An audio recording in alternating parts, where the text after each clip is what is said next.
in The Pet Doctor with Marty Becker.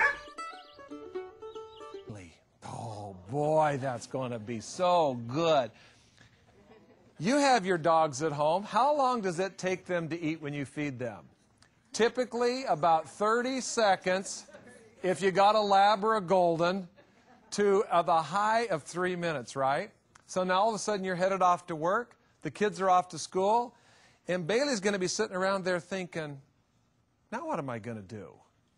My gosh, I have all day here and I have nothing to do, so boredom sets in. The newest thing now is to think about feeding your cats, your birds, and your dogs differently. And the way you're going to do that is by using food puzzles. When you were asked to describe this product here, does it look like a bud vase or a bowling pin that's had the top cut off? You notice that the top of this is hollow, so it's kind of like a funnel. And it has slots on it here. It has slots on the bottom. And inside this, we put the pet's food. So I simply come up in the morning, we measure out his food exactly, use my little hand like a funnel here, and I just pour this food inside the puzzle.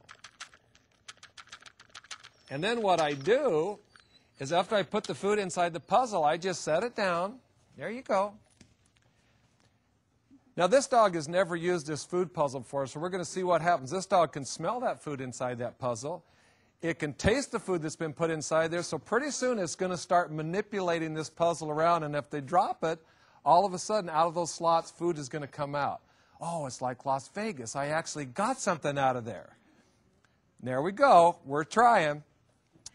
And they actually have products that are for cats.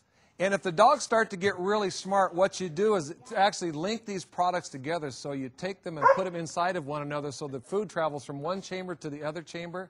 So some of us have border collies that are really smart, and other dogs, well, they're not quite so smart. So if your dog is a really thin dog, you want to make it easier for them to get. And if it's an overweight dog, you want to make it a little bit harder for them to get their food. Now this dog is going to take 15 minutes, 20 minutes, 30 minutes, sometimes an hour to eat. And you know what's going to happen to them? They're going to be so much happier on the inside because they have conquered that food puzzle. And she's working, she can smell it, she can taste it, and her tongue's going inside there, and she's going to get that food out of there no matter what.